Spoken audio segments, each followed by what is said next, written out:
साथियों नमस्कार। Microsoft word में आज हम जानने वाले हैं text, quick parts, word art, drop cap और इन सभी ऑप्शंस के विषय में। इंसर्ट टैब के इन सभी ऑप्शंस को हम कैसे यूज करें, इनका यूज क्या होता है, आज हम इसके विषय में जानने वाले हैं। तो वीडियो को बिना स्किप किए आप पूरा वीडियो देखें जिससे आपको पूरी जानकारी मिल पाए। जैसे एग्जाम्पल के लिए मान लीजिए सबसे पहले टेक्स्ट बॉक्स को देखते हैं। टेक्स्ट बॉक्स का यूज, अब मान लीजिए कि आप एक फॉर्म बना रहे थे, यहां पे आपने बनाया एप्लीकेशन फॉर्मेट, आपने बनाया एप्लीकेशन फॉर्मेट और इसको आप बीचों बीच लेके चले गए। तो बीचों बीच ले जाने के लिए होम में सेंटर कर दें या कीबोर्ड से कंट्रोल ई दबा दें। कंट्रोल ई से भी सेंटर होता है और इसकी साइज को हमने एडजस्ट कर लिया। अब फिर हम इंटर करके नीचे आते हैं और लेफ्ट में चलते हैं, कंट्रोल एल दबा दें या लेफ्ट कर लें। अब साइज को अपने अकॉर्डिंग हम कम या ज्यादा कर लेते हैं। दूसरा, अब हमने बनाया यहाँ पे नेम बनाने के बाद फिर हमने यहाँ पे आगे डॉट डॉट लगा दिया। मान लीजिए इस तरीके का फॉर्म बना रहे हैं तो डॉट डॉट लगा दिया। फिर उसके बाद फादर नेम, फिर हमने क्या किया, डॉट डॉट लगा दिया। फादर नेम के बाद फिर हमने लिखा एड्रेस, मदर नेम, फिर यहां पे हमने डॉट डॉट लगाया।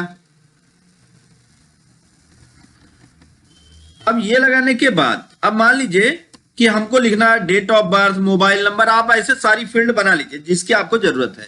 अब यहां पे आपको फोटो लगाना है, तो फोटो के लिए आपको क्या करना है, इंसर्ट में चलना है, टेक्स्ट बॉक्स पे चलना है और यहां पे लिख देना, यहां पे ड्रा टेक्स्ट बॉक्स पे क्लिक कर लेना है और ड्रा टेक्स्ट बॉक्स पे क्लिक करके आप इस तरीके से इसको ड्रॉ कर लीजिए और यहां आप लिख दीजिए, लाइन पे क्लिक करके इसको आप दाएं बाएं भी कर सकते हैं जब माउस पॉइंटर का आकार चेंज हो जाए।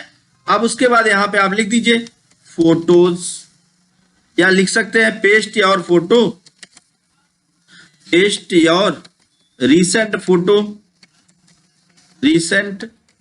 फोटो, साइज कितना चाहिए 3.5 cm और X दबा दीजिए, स्पेस करके X दबा दीजिए, फिर स्पेस करके 4.5 cm। अब इसको बीचों बीच में रखना है, सेलेक्ट कर लीजिए, सेलेक्ट करके आप होम टैब में आ जाइए, अलाइनमेंट सेंटर कर दीजिए और वन टाइम इंटर प्रेस कर दीजिए। तो इस तरह से ये आ जाएगा। अब यहां पे हम पूरा का पूरा फॉर्म के लिए फोटो तैयार कर सकते हैं। अगला हम बात करें इंसर्ट टैब के क्विक पार्ट। अच्छा, यहीं पे टेक्स्ट बॉक्स का अभी और यूज देख लें क्या होता है। अभी टेक्स्ट बॉक्स में अगर हम देखें तो हमें कई सारे और ऑप्शंस मिल जाएंगे। जैसे हम बात करें इस तरह से, ये सिंपल टेक्स्ट बॉक्स, इस तरीके से बहुत सारे आपको बॉक्स मिल जाएंगे। ये अलग अलग डिजाइन में अलग अलग फॉर्मेट्स हैं। आप जैसा डिजाइन, जैसा फॉर्मेट आप चाहते हैं, ठीक उस डिजाइन या फॉर्मेट पर आप क्लिक कर दीजिए।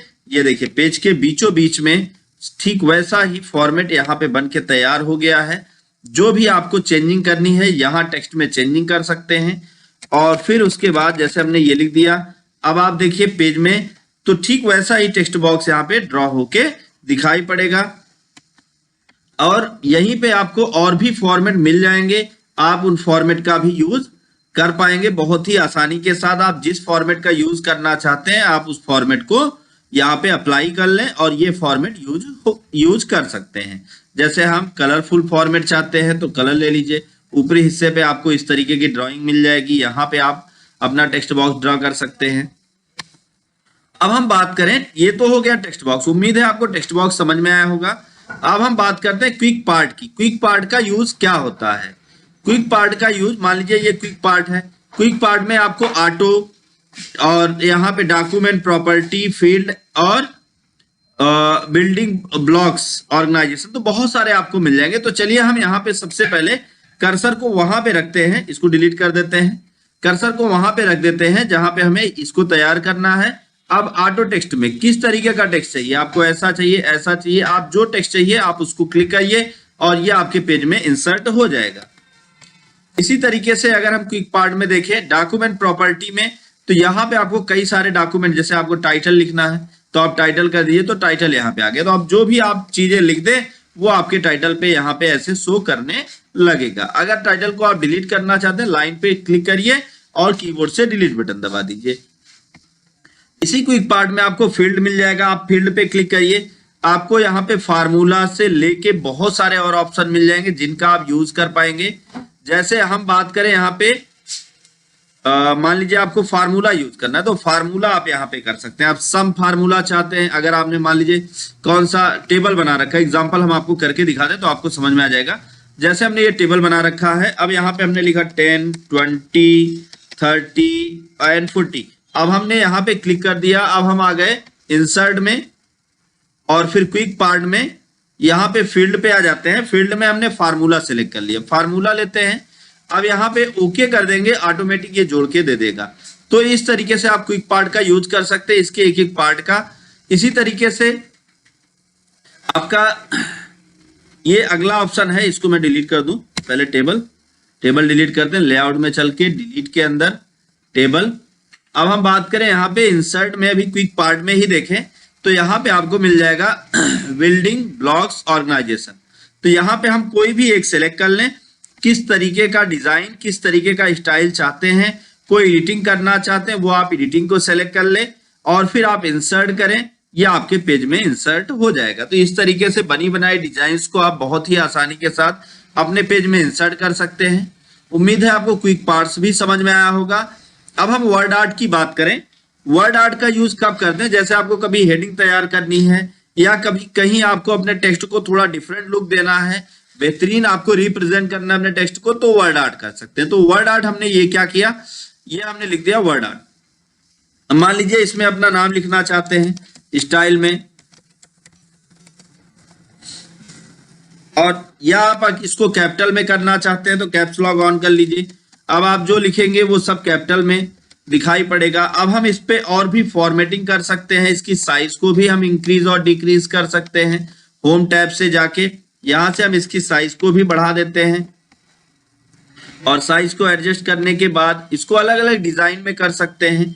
फॉर एग्जांपल अगर टेक्स्ट बॉक्स को रोटेट करना है, इसको रोटेट करना है तो फॉर्मेट में जाइए, यहां से टेक्स्ट इफेक्ट पे आ जाइए, यहां से आप इस पे अलग अलग इफेक्ट लगा सकते हैं, ऐसे घूम जाएगा। इसको और ज्यादा घुमाना है तो नीचे पकड़ के आप ड्रैग कर दीजिए, या और घूम जाएगा। तो इस तरीके से आप अपने वर्ड को थोड़ा यूनिक बना सकते हैं। साथ साथ अगर आप इसमें कोई शेप्स लगाना चाहें, इसके शेप्स को आप डिफरेंट लुक देना चाहें इस तरीके से, तो ये ऐसे भी आ जाएगा। या आप इसको 3D रिफ्लेक्शन देना चाहते हैं तो कौन सा चाहते हैं, तो आप उसको उस डिजाइन में, उस स्टाइल में यहाँ पे रिप्रेजेंट कर सकते हैं। अभी इनके विषय में हम आपको और भी बहुत डिटेल में बताने वाले हैं। इसके जो ये एक्स्ट्रा ऑप्शंस खुल के आते हैं, इन ऑप्शंस के विषय में भी हम आपको आगे बहुत डिटेल में बताएंगे। वीडियो आप ऐसे लगातार देखते रहें, चैनल के साथ जुड़े रहें, जिससे हम आपको और भी जानकारी देते रहें। अब हम बात करें, उम्मीद है आपको वर्ड आर्ट समझ में आया होगा। अब हम बात करें ड्राफ्ट कैप की। ड्राफ्ट कैप का यूज क्या होता है और इसका यूज कैसे करते हैं। जैसे हम न्यूज़पेपर टाइप कर रहे हैं या कोई भी ऐसी टाइपिंग कर रहे हैं जिसमें हमें पहला अक्षर थोड़ा डिफरेंट लुक देना है। फॉर एग्जाम्पल यहाँ पे आप देख लीजिए, जैसे लिखा हुआ है तो पहला अक्षर हम इसके पैराग्राफ के पहले अक्षर को कैसे करना चाहते हैं, ऐसे कैसा करना चाहते हैं, ऐसा कर दिया। अब जैसे ही लिखना चालू कर देते, न्यूज़पेपर में आप देख लीजिए तो पहला अक्षर क्या होता है, पहला अक्षर ज्यादा बड़ा होगा, बाकी सभी अक्षर जो है छोटे होंगे और इस तरीके से लिखा होगा। तो यहाँ पे हम सेम वैसा ही तैयार कर सकते हैं अपने पेज में और ड्रॉप कैप का यूज कर सकते हैं। अगर आप इस तरह से करते हैं या अगर आप ड्रॉप कैप में और कोई चेंजिंग करना चाहें तो यहां से वो भी आप कर सकते हैं। अब हम बात करें ड्रॉप कैप क्लियर होने के बाद सिग्नेचर लाइन। सिग्नेचर लाइन क्या होता है, जैसे आप एक फॉर्म बना रहे थे, चलिए हम यहाँ पे आपको फिर से दिखाते हैं। तो एक बार हम थोड़ा सा सबसे बैक कर लेते हैं और बैक करके हम आपको सिग्नेचर लाइन बना के दिखाते हैं। सबसे स्टार्ट में हमने आपको दिखाया था कि किस तरह से ऐसे। अब यहाँ पे लास्ट में आके यहाँ इस जगह हम सिग्नेचर लिखना चाहते हैं, हम सिग्नेचर करने के लिए एक लाइन बनाना चाहते हैं। तो अब हम कर्सर को वहां पे ला लें जहां पे हमें सिग्नेचर लाइन बनानी है। अब सिग्नेचर लाइन पे आ जाए और फिर ऐड सिग्नेचर या ऐसे बीच में ही क्लिक कर दें और फिर ओके कर दें। अब कुछ लिखना चाहते हैं, अगर कुछ आप लिखना चाहते हैं तो यहां पे लिख सकते हैं। टाइटल कोई देना चाहते हैं? नहीं। अब हम ओके कर देते हैं और जैसे ही ओके करते हैं तो देखिए सिग्नेचर लाइन ये ऑटोमेटिक बन के आ गई। अब यहां सामने आप मैनेजर सिग्नेचर करेंगे। इस तरह से सिग्नेचर लाइन तैयार कर सकते हैं। और जैसे अभी ये पेज से बाहर चला गया दूसरे पेज में, तो इसको हम इसी पेज में एडजस्ट कर सकते हैं इस तरह से। तो यहाँ पे देखिए ये आपके इसी पेज में एडजस्ट हो गया है और सिग्नेचर लाइन बन गई है। ये था सिग्नेचर लाइन। अब हम बात करें डेट एंड टाइम की। जैसे हम अपने पेज में डेट और टाइम इंसर्ट करना चाहते हैं तो हमें क्या करना है, डेट एंड टाइम पे क्लिक करना है। कौन सा डेट और टाइम आपको इंसर्ट करना है, किस लेआउट में, किस फॉर्मेट में, तो आप उस फॉर्मेट को सिलेक्ट कर लीजिए और ओके कर दीजिए, तो वो डेट और टाइम आपके पेज में इंसर्ट हो जाएगा। अब हम यहाँ पे एक ऑप्शन है ऑब्जेक्ट। ऑब्जेक्ट का यूज क्या होता है, कैसे करते हैं, ऑब्जेक्ट को देखते हैं एक बार। क्या करना है, इंसर्ट में चलना है, ऑब्जेक्ट पे क्लिक करना है। यहाँ पे ऑब्जेक्ट है। मान लीजिए आप किसी दूसरे प्रोग्राम से कोई फाइल लाना चाहते हैं। फॉर एग्जाम्पल कोरल ड्रा से हम एक बारकोड लाना चाहते हैं, चलिए बारकोड लाना चाहते हैं। तो इंसर्ट ऑब्जेक्ट हमने किया और इंसर्ट ऑब्जेक्ट करके यहाँ पे कोरल बारकोड 12, तो ये हमने लिख लिया। अब कोरल बारकोड 12, और एक बात ध्यान दें, ये तभी आपके सामने ये ऑप्शन आएगा जब आपके कंप्यूटर में कोरल ड्रा इंस्टॉल होगा। तो हमने यहाँ पे क्या किया, बारकोड के लिए जो नंबर होते हैं उन नंबर्स को हमने लिख दिया और नंबर लिखने के बाद ये देखिए ये नंबर लिख दिया। तो अब इसका बारकोड यहाँ पे जनरेट हो गया। अगर आप कैसे 25 कैरेक्टर कैसे आप बारकोड चाहते हैं, कैसा बारकोड चाहते हैं, वो आप यहाँ से सिलेक्ट कर लें। तो हमने ये बारकोड कर लिया, हमने कोड बारकोड कर लिया। अब यहाँ पे हमने नंबर्स लिख दिए, नंबर लिख के अब हम नेक्स्ट करके फिनिश करते हैं तो ये बारकोड ऑटोमेटिक इंसर्ट हो जाएगा।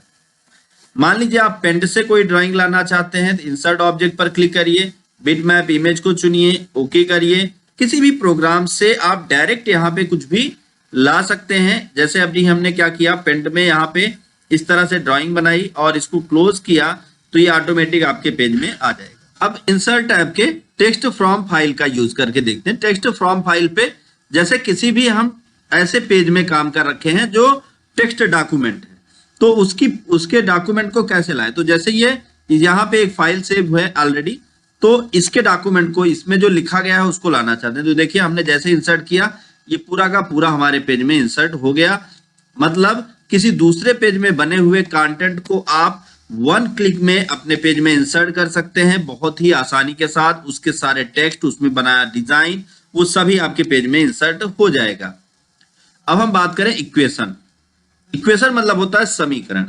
अब हमें समीकरण चाहिए। कौन से समीकरण, जैसे आप मान लीजिए कभी पेपर टाइप कर रहे हैं या कुछ भी बना रहे हैं तो वहां पे आपको ऐसे समीकरण टाइप करने हैं। तो आप इस पे क्लिक करिए, ये समीकरण आपके पेज में आ जाएगा। आप समीकरण को बहुत ही आसानी के साथ ला सकते हैं। अल्टर के साथ इक्वल दबा दीजिए। क्या करना है, अल्टर के साथ इक्वल की को दबा देना है। आपके सामने इस तरह से समीकरण का बॉक्स आ जाएगा। यहाँ पे आप जैसा चाहते हैं, जैसे मान लीजिए कि 1/2 लिखना है तो ये वाला ले लीजिए। इस तरीके से आपको लिखना है तो ले लीजिए। अब आप यहाँ पहले वाले पे 1 लिख दीजिए, नीचे वाले पे 2 लिख दीजिए। तो अब देखिए कैसे दिखेगा, बाहर क्लिक कर दीजिए तो ये इस तरीके से। अब जबकि इसी को माइक्रोसॉफ्ट वर्ड में बनाना काफी कठिन था, लेकिन 2010 के वर्जन में आपको ये थोड़ा आसान हो गया है। और अब जितने भी नए वर्जन आ रहे हैं इसमें समीकरण आसानी से आप इंसर्ट कर सकते हैं। यहाँ पे बने बनाए समीकरण हैं। अगर आप नए समीकरण चाहते हैं तो इंसर्ट न्यू इक्वेशन कर लें तो नए इक्वेशन पेज में इंसर्ट हो जाएंगे। अब हम बात करें सिंबल की, तो यहाँ पे आपको बहुत सारे सिंबल मिल जाएंगे। यहाँ से आप जिस सिंबल को अपने पेज में इंसर्ट करना चाहते हैं आप उस पर क्लिक कर दीजिए और वो आपके पेज में इंसर्ट हो जाएगा। ये देख लीजिए। अगर आप कोई दूसरा सिंबल चाहते हैं, यहाँ से नहीं चाहते तो मोर सिंबल कर दीजिए। मोर सिंबल करके अगर आप हिंदी इंग्लिश किसी भी फॉन्ट में काम कर रहे हैं तो उस फॉन्ट को आप सिलेक्ट कर लीजिए। यहाँ से आप लैंग्वेज भी बदल सकते हैं। और यहाँ से हमने क्या किया, मान लीजिए बुक लेना है हमें, इंसर्ट कर लिया हमने, तो ये देखिए बुक का भी सिंबल यहाँ पे आ गया। तो इस तरीके से हम कोई भी सिंबल अपने पेज में इंसर्ट कर सकते हैं और फिर उसके साथ हम काम भी कर सकते हैं। तो आज ये इंसर्ट टैब पूरा कंप्लीट हो गया है। तो उम्मीद है आपको ये समझ में आया होगा। अगर आपको हमारा ये वीडियो अच्छा लगा हो तो वीडियो को लाइक करें, ज्यादा से ज्यादा लोगों तक शेयर करें ताकि उनको भी ये नॉलेज मिल पाए। नेक्स्ट वीडियो में मैं आपको बताने वाला हूं पेज लेआउट टैब के विषय में। यहाँ पे हम आपको एक एक चीजें बहुत क्लियर बताएंगे। वीडियो को ऐसे ही लगातार देखते रहें। दोस्तों आज का वीडियो बस यहीं तक। Thank you so much video को अंत तक देखने के लिए।